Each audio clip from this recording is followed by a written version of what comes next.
अमरजीत जी हैं जो मीडिया प्रभारी हैं, साथ में लोकसभा जनसंपर्क जो देख रहे हैं रजनी जी हैं।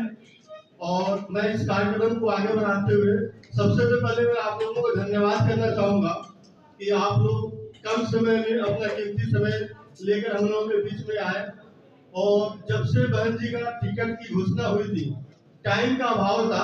मैं होली से पहले भी कई बार बातचीत कर रहा था, लेकिन बहुत बड़ा क्षेत्र आप लोग देख ही रहे और समय बहुत कम था। सभी क्षेत्रों में जो हमारे कार्यकर्ता लोग हैं, संगठन के लोग हैं, उन लोगों से मिलना, समय निकालना, तो आप लोगों से मिलने का, टाइम निकालने का समय थोड़ा सा दिक्कत आ रही थी और अब जाके समय मिला है। इसलिए सबसे पहले तो मैं आप सभी बंधुओं को, जितने मेरे पुराने साथी हैं, सभी को मैं प्रणाम करता हूँ और धन्यवाद देता हूँ कि आप लोग हमारे बीच में कीमती समय लेकर आए।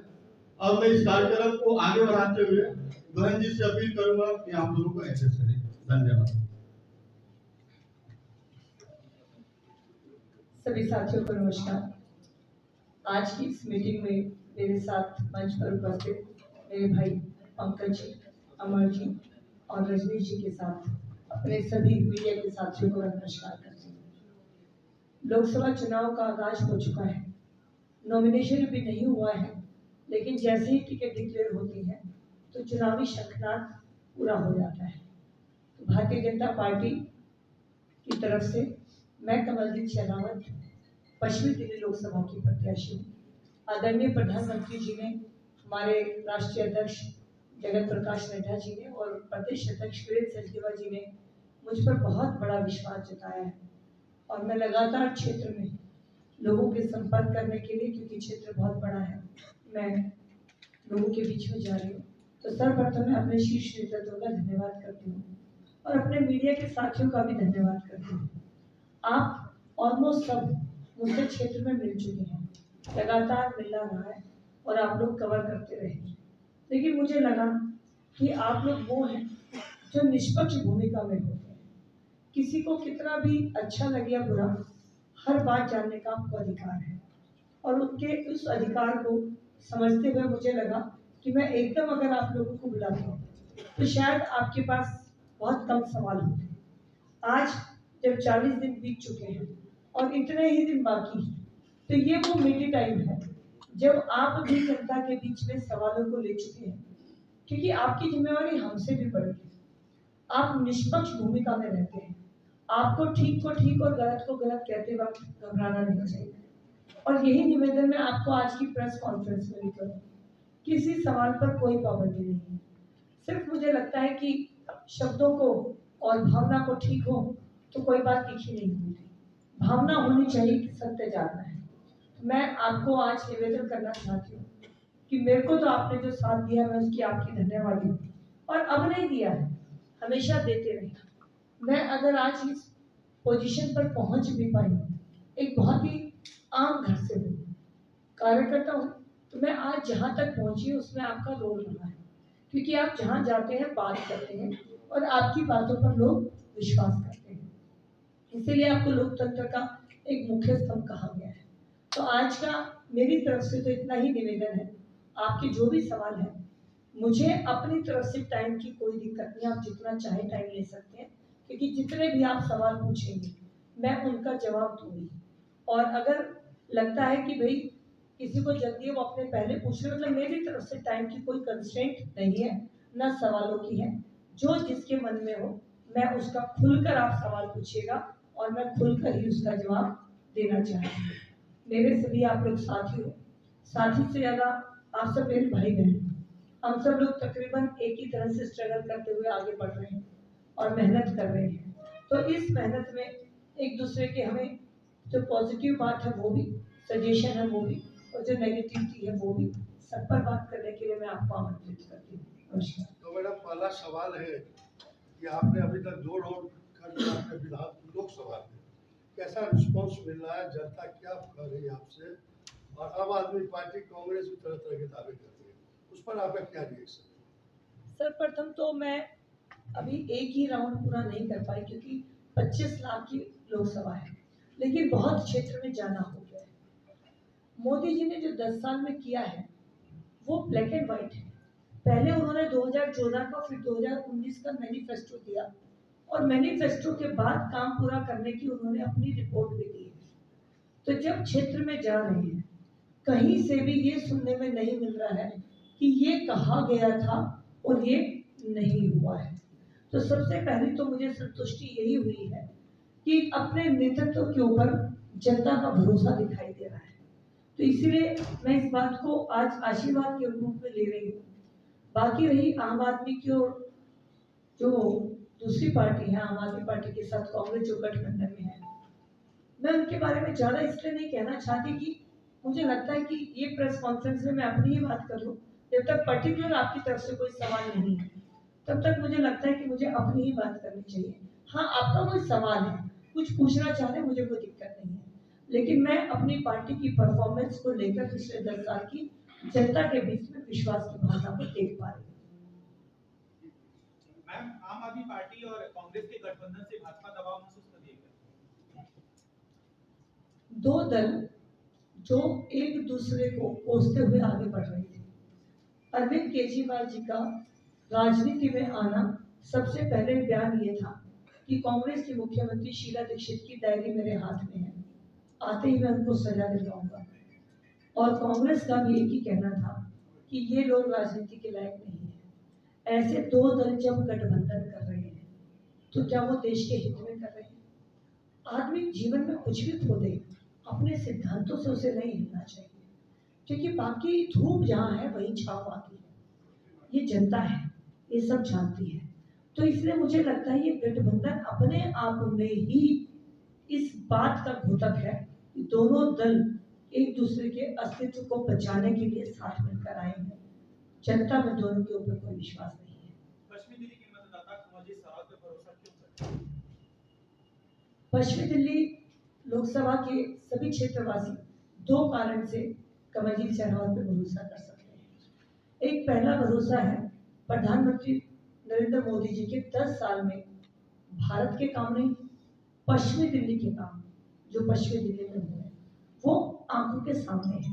तो भारत में जो हुई, जो विश्व में भारत की साख बढ़ी है, मैं उसकी बात लेकर नहीं, पश्चिमी दिल्ली के मतदाताओं में सिर्फ मोदी जी ने जो पश्चिमी दिल्ली के लिए काम किया उन बातों को लेकर विश्वास जताना चाहती हूँ।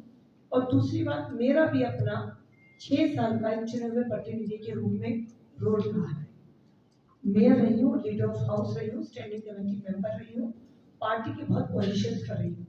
उस नाते क्षेत्र की जनता के साथ लगातार मिलना जुलना, काम करना और नीति बनाने का काम रहा है। तो मैं ये चुनाव प्रधानमंत्री नरेंद्र मोदी जी के काम और अपने किए कामों पर चुनाव लड़ना चाहती हूँ। जब आप ग्रामीण क्षेत्र के दौरे में थी, अच्छा, जब आप ग्रामीण क्षेत्र के दौरे में थी तो समस्याओं ने परेशान नहीं किया कमलजीत सरावत? देखिए, गांव के अंदर और कॉलोनी के अंदर मैं दोनों क्षेत्रों को शामिल करके एक साथ लेती हूँ। पार्कों की, बच्चों के लिए खेल की समस्याएं, कम्युनिटी हॉल की समस्याएं हैं, ये काम दिल्ली सरकार के थे। लेकिन एक बहुत अच्छी बात ये हुई कि शीला दीक्षित जी के टाइम में जो rural development fund 840 crore 840 crore रुपए पड़ा था, उसका इस्तेमाल नहीं किया गया। पिछले 2015 से फुल फ्लैश आम आदमी पार्टी की सरकार है, तो भी इसका पैसे का इस्तेमाल नहीं हुआ। तो अब एलजी साहब ने इस बात को देखते हुए इस पैसे को 840 करोड़ रुपए को डीडीए को हैंडओवर किया और इस काम के अंदर 400 करोड़ रुपए सेंट्रल गवर्नमेंट ने भी अपना कंट्रीब्यूशन दिया। 1200 करोड़ रुपए दिए गए। 1200 करोड़ रुपए में से तकरीबन 450 करोड़ के प्रोजेक्ट पश्चिमी दिल्ली के लिए पास होकर परफॉर्म हो गए। तो इसीलिए दिल्ली सरकार के तहत, चाहे वो शीला जी थी या वो केजरीवाल जी है, उस समय जो काम नहीं हुए वो एलजी साहब ने 8 महीने में किए हैं। तो इसीलिए मैं परेशान नहीं हूँ, क्योंकि मुझे पता था कि मुझे क्या करना है और उसका ब्लूप्रिंट मेरे पास तैयार है। मैम, जनता का आरोप है कि आपने बिना किसी एविडेंस के ऑपोजिशन को जेल में डालने का काम किया। हम सब लोग पढ़े लिखे हैं और हम सबको ये पता है कि कोई भी पॉलिसी बनने के नॉर्म्स होते हैं, एक एसओपी होती है, स्टैंडर्ड ऑपरेटर प्रोसीजर होता है। उस पॉलिसी को बनाने के लिए कोई भी नेता, प्रधानमंत्री जी से लेकर मेयर का अपना अनुभव है और हम सब पढ़े लिखे हैं। ऑफिसर्स ये साथ कोई भी जो पॉलिसी होती है डिस्कस होती है, लेकिन उसको नियम बनाने का अधिकार वो होता है ऑफिसर का। साइन पर उसके बाद में उसके ऊपर सरकार करती है, लेकिन पॉलिसी की ड्राफ्टिंग हमेशा ब्यूरोक्रेट भी करती है, जो हमारे ऑफिसर्स होते हैं वो करते हैं। एक्साइज पॉलिसी का पहला रूल था कि जो मैन्युफैक्चर है वो रिटेलर नहीं हो सकते, तो पहले रूल में बदलाव किया गया, ड्राई डेज को कम किया गया, कमीशन सबसे पहले ऑफिसर्स को बुलाकर डिस्कस किया गया, मुख्यमंत्री जी ने और उनकी टीम ने बुला के कि हम एक्साइज पॉलिसी को बदलना चाहते हैं, आपके साथ बैठना चाहते हैं। ड्राफ्ट पॉलिसी तय हो गई, जिसमें हुआ कि मैन्युफैक्चर रिटेलर नहीं होंगे। कमीशन 2% था, तो उन्होंने कहा कि 2% कम है, थोड़ा बढ़ाना चाहिए, तो 5% करने की बात हुई। पॉलिसी ड्राफ्ट हो गई। पॉलिसी ड्राफ्ट होने के कुछ महीने बाद दोबारा मीटिंग होती है और चेंज पॉलिसी उनके सामने रख दी जाती है, ऑफिसर्स के सामने, और कहा जाता है इस पर साइन करें। ऑफिसर जब उस पॉलिसी को पढ़ते हैं तो पहला नियम बदल दिया गया होता है कि मैन्युफैक्चरर्स को ही डायरेक्ट जोन में बांट के दारू बेचने का काम दे दिया गया, एक के साथ एक फ्री की पॉलिसी कर दी गई। उससे बड़ी बात, जो 5% कमीशन प्रपोज हुआ था उसको 12% कर दिया गया। ऑफिसर्स ने पॉलिसी को साइन करने से मना कर दिया, उन्होंने कहा हम नहीं कर सकते हैं। नहीं कर सकते तो जो एक लाइबल डेजिग्नेट ऑफिसर होता है जिससे पॉलिसी को साइन करना होता है, वो कभी अपनी नौकरी पर बात नहीं लेता। मोदी जी क्या, उसको अगर भगवान भी कहेंगे ना तो साइन कर दे, वो कहेगा जी पहले पेपर चेंज कराओ, मैं गलत पेपर पे साइन नहीं कर सकता, क्योंकि मैं 60 साल बाद ही इस पॉलिसी के लिए जेल में जा सकता हूँ। तो उन्होंने साइन करने से मना कर दिया। उससे लो ग्रेड के ऑफिसर से साइन करा के पॉलिसी लागू करेंगे। जब पॉलिसी लागू हो गई तो जिन लोगों ने कैश डीलिंग करी है, 2% कमीशन 12% हुआ, 6% कैश वापस हुआ है। वो जो वापस हुआ है और ड्राफ्ट पॉलिसी को जिस कंप्यूटर से उन शराब वेंडर्स को भेजा गया, शराब वेंडर्स की तरफ से सजेशन जिस कंप्यूटर पे आए, फॉरेंसिक रिपोर्ट ने उन सब को तैयार कर लिया है। यानी जो भी बात कही जा रही है वो, और वो मुख्यमंत्री के अपने ऑफिस के और कुछ बड़े रिनाउंड होटल्स के कंप्यूटर्स थे जिनकी फॉरेंसिक रिपोर्ट आ चुकी है। तो ड्राफ्ट पॉलिसी को लागू करने से पहले स्टेक होल्डर को भेजना क्राइम है, और स्टेक होल्डर के हिसाब से उसको लागू करना क्राइम है। जिन्होंने उनको कैश वापस दिया उन्होंने एविडेंस दिए हैं, होटल्स की सीसीटीवी फुटेज है जहां उनके टाइमिंग्स को मैच किया गया है, लोकेशंस को मैच किया गया है, यानी जो कुछ भी है वो सब प्रूफ के रूप में है। ईडी ने सम्मन करके दिल्ली के मुख्यमंत्री साहब को बुलाया था। मुख्यमंत्री साहब को लेवल नहीं है, IRS ऑफिसर है, he knows the sensitivity matter of the notice. 9 बार देने के बाद भी मैटर पर गए नहीं, जबकि दिल्ली में थे। अगर बात गलत थी अपना बयान रिकॉर्ड कराना चाहिए था। तो जो अगर कोई जेल में गए हैं फिर प्रूफ गए हैं, उन्हीं के लोग सरकारी गवाह गवर्नमेंट अप्रूवल बने हैं और सबूत के साथ गए हैं, और उनको जेल भारतीय जनता पार्टी ने नहीं भेजा है, उनको देश की कोर्ट ने जेल भेजा है और उनके किए कामों के सबूत के हिसाब से भेजा है। द्वारका की जो सोसाइटीज हैं उनमें एनजीटी का आदेश है कि जो रेन वाटर हार्वेस्टिंग प्लांट है उसको रीडिजाइन किया जाए, उस पर तकरीबन 8 से 10 लाख का खर्चा आता है। अब वो द्वारका वासी क्यों मेहनत करें, चूंकि central ground under water board जो है और दिल्ली जल बोर्ड उन लोगों ने वो प्लान पास किया। अब वो द्वारका वासियों को मेहनत करना पड़ेगा, वो कहने उसको बंद कीजिए, दोबारा कराएंगे। द्वारका की हमेशा से एक दिक्कत रही है और मांग रही है कि द्वारका का रेजिडेंट जब तक रिप्रेजेंटेटिव द्वारका का नहीं होता तो प्रॉब्लम को नहीं समझ पाता। इसे आप मेरा सौभाग्य कहिए कि मैं एक अनऑथराइज्ड कॉलोनी में पैदा हुई उत्तर नगर में, जहाँ न लाइट थी न रोड था। सरकारी स्कूल में पढ़ी जनकपुरी, गांव को बिलोंग करती हूँ, द्वारका में रहती हूँ। तीनों सेक्टर्स को जिया है मैंने। जो आदमी जीता है ना, जिसके पैर में फटी दीवाई वो क्या जाने फील पर आए। तो मैंने तीनों सेक्टर्स को जिया है। जो आपने द्वारका की बात कही है, जो भी इलॉजिकल ऑर्डर्स आते हैं, मेरा ऑफिसर्स को डील करने का 7 साल का अनुभव है। आईएएस को जब आप डील करते हैं, मैंने देखा कि प्रैक्टिकल एक्सपीरियंस नहीं होता, और जब तक नेता वहां सही रिप्रेजेंट नहीं करता तब तक वो चीजें नहीं होती हैं। आज मैं आप लोगों के माध्यम से, क्योंकि आप मेरे सबसे अच्छे दोस्त हैं जो मेरी बात को पहुंचा सकते हैं और मेरी गारंटी ले सकते हैं, आप ये विश्वास लोगों को दिलवा दीजिएगा कि जो भी ऐसी without consulting the stakeholder कोई डिसीजन होते हैं तो उन डिसीजन को लागू करने से पहले रोककर उनको किया जाएगा।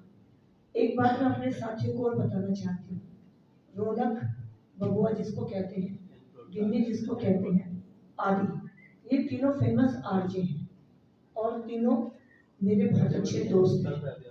और वो दोस्त इसलिए नहीं है, वो दोस्त इसलिए हैं कि उन्होंने, जब मैं मेयर थी, दिल्ली की प्रॉब्लम्स ऑन एयर डायरेक्ट उठाई है और मैंने उनकी समस्याओं को हल करके उनको साथ ले जाकर ऑन एयर कराया है। यही भरोसा मैं अपनी इस सामने बैठी टीम को देना चाहती हूँ। जो भी प्रॉब्लम लगे जेन्युइन है, अगले दिन सुबह व्हाट्सएप भेज देंगे तो आने की भी जरूरत नहीं है। मिलना चाहेंगे तो जब समय लेंगे, मिलकर किसी का भी मुद्दा आप मुझसे उठा सकते हैं।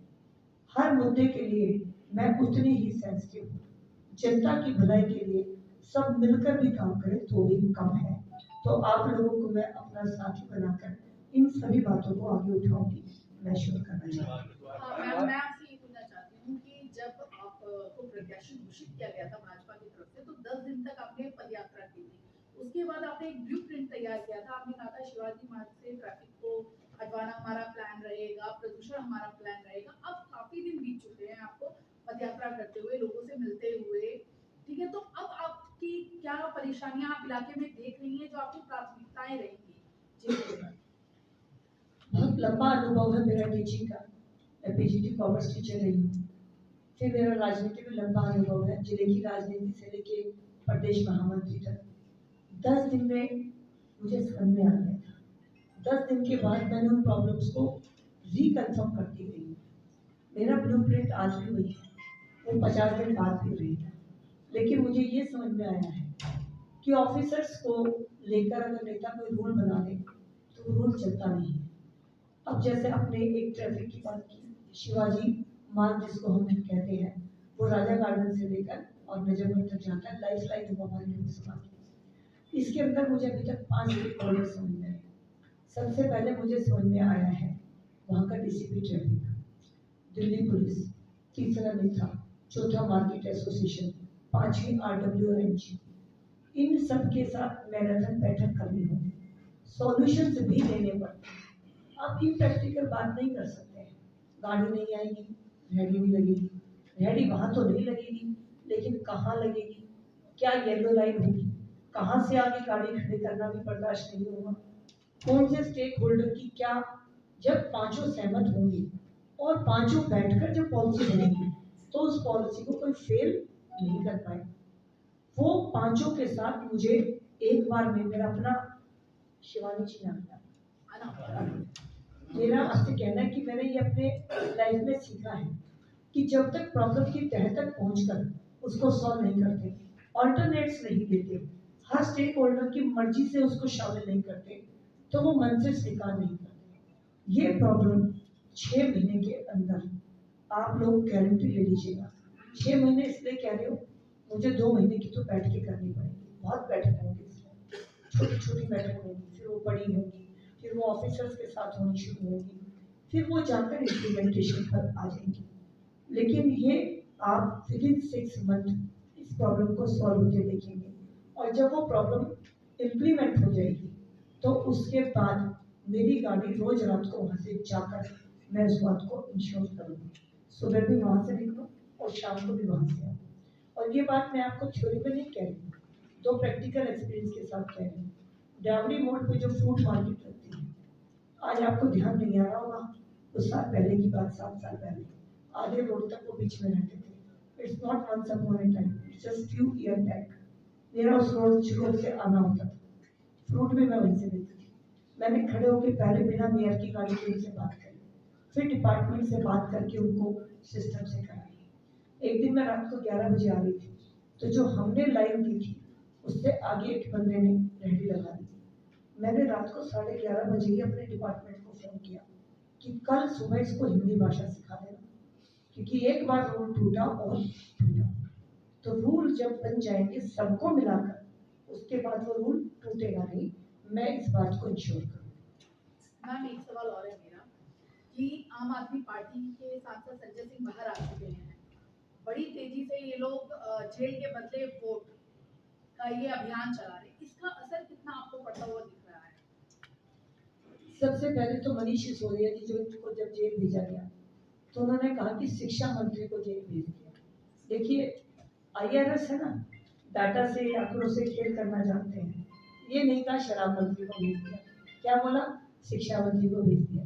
शिक्षा के ऊपर थोड़ी ना जेल गए, वो तो शराब के ऊपर गए हैं। अब आपने कहा कि जेल के बदले वोट, अभी तो शीश महल का मामला खुला नहीं है। वो मुख्यमंत्री जो कहता था मैं आम घर में रहूंगा, 2 कमरों के फ्लैट में रहूंगा, उसकी सारी चैट रिकवर हो जाती है, जिसमें 1.5 लाख के डिनर सेट, 8 लाख की दीवार घड़ी, 8 लाख के पर्दे जो अप्रूव होते हैं सैंपल, वो मैडम CM के नाम से अप्रूव है। अभी अगर सारी बात एक साथ हो जाती तो लगता है कि भाजपा कर रही है, मोदी जी कर रहे हैं। ये तो इन्होंने खुद किया है। तो ये आप देखिए कि जो आपने कहा जेल का बदला वोट, क्यों? अगर आपने गलत किया है तो बिल्कुल होगा, लेकिन आज दिल्ली की जनता जानती है कि आपने जो किया है आप उसी का फल भुगत रहे हैं। और खुद ही कहा था ना, मेरे किसी व्यक्ति के ऊपर आरोप लगा तो मैं इस्तीफा ले लूंगा। और आपके पास कोई मंत्रालय भी नहीं है, ये भी पहली बात कमाल की है।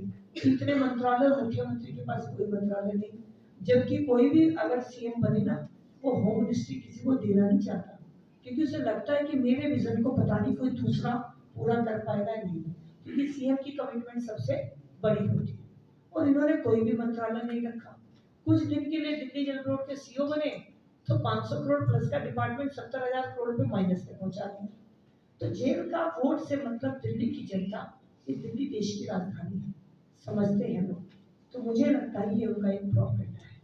तो मैडम कितनी चैलेंजेस मानते हैं आप? निगम में और प्रदेश में आम आदमी पार्टी की सरकार है, आपने निगम में रहते हुए बहुत अनुभव किए हैं, लेकिन जब उसको इम्प्लीमेंट करते हैं तो बड़ी एक कंट्रोवर्सी पैदा हो जाती है, उसको आप कितना बड़ा चैलेंज देखते हैं? 3 बार से भारतीय जनता पार्टी निगम में थी, मैं खुद मेयर रही। पिछली बार वातावरण ऐसा बना दिया कि भारतीय जनता पार्टी 20 सीटों पे आ रही है, 30 पे आ रही है। 3 बार से लगातार, तो मीडिया में भी आप साथियों को भी ये लगा कि शायद एंटी कन्वेंशन होगी, लेकिन जब रिजल्ट आया तो 104 जीत कर आई। और जो सीटें हमारी, तकरीबन 25 सीटें जो हमारे हैं, वो 100, 200, 250 से आ रही। यानी कई बार ये होता है ना कि कभी कभी टूट जाता है तारा, और टूटा हुआ तारा मन्नत का नहीं होता, और कभी कभी बुझ जाते हैं चिराग अपने भी कसूर से, हर बार कसूर हवाओं का नहीं होता। तो ये गलती एक ऐसी जनता से हो गई, उन्हें लगा कि भारतीय जनता पार्टी नहीं आ रही।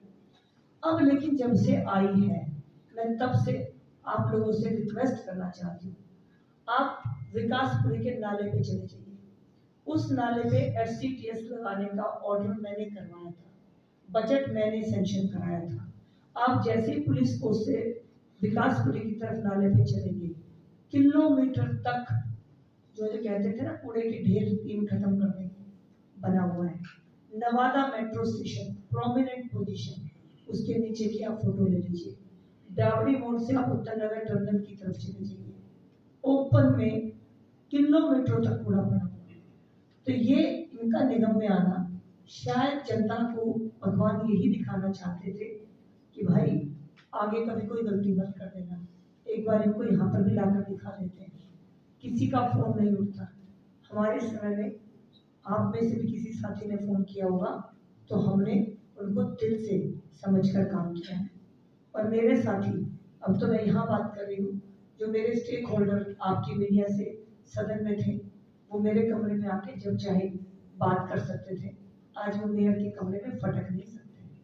तो ये अंतर है भारतीय जनता पार्टी और आम आदमी पार्टी की सरकार। मैम, जब आप जनता के बीच में जाते हैं तो मोदी जी की गारंटी बताते हैं। ऐसे में जनता पूछना चाह रही है कि पश्चिमी दिल्ली के लिए खासतौर पर कमलजीत शेरावत की अपनी क्या गारंटी है, क्या प्राथमिकता रहेगी?